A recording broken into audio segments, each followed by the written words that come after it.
皆さんどうも、こんにちは。ということで、昔作った野球場です。マウンドからホームベースまでの距離や、ホームベースの大きさなど、プロ野球で使用されているものと同じです。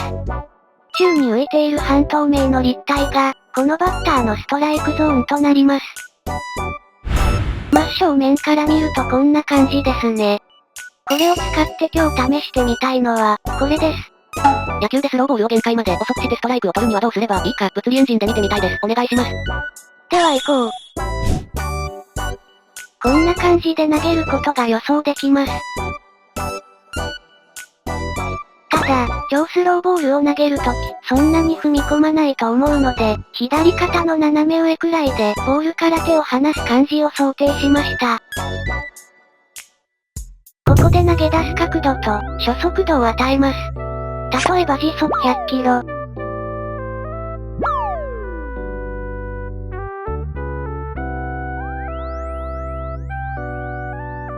ボール。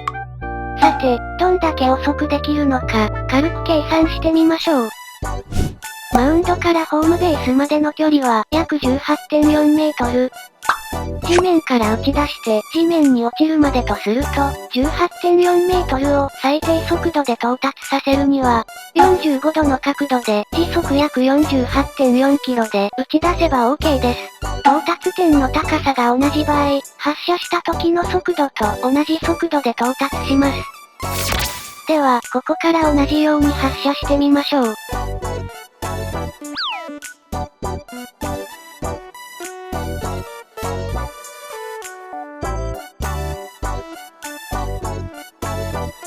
ボール、そうですね。距離や高さが計算した時と違うので、少しずれました。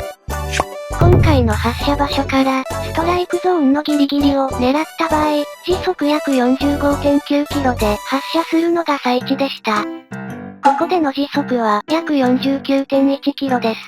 ストライクゾーンが発射位置より下にあるので、発射時よりも少し速いです。なので、ストライクゾーン通過時に最値にするには、ここを狙った方が良いです。この時の速度は約 48.9 キロ、発射時の速度は約 47.3 キロです。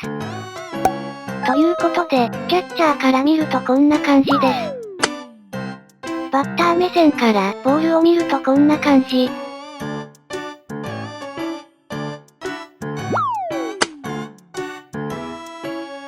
軌道も見てみましょう。綺麗な放物線ですね。ということで、スローボールの限界は時速50キロいかないくらいということが分かりました。